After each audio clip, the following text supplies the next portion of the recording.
Is the culture that Google perpetuates one that resembles those of the bubble years? And I think the answer is in some ways yes. Like people who walk into Google say, wow, it looks like the bubble never burst here. But there's one key difference, which is that Google makes money.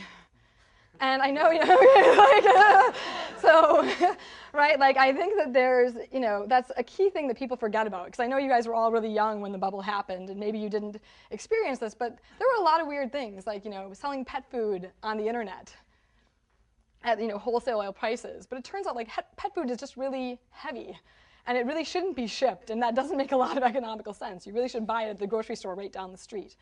There's things like that that just didn't make sense as business models. And I think that we've been really committed to having a business model that works from the very beginning. Sergey used to joke that he needed dates in 2000 and he had to do something to differentiate himself from every other losing money .com president.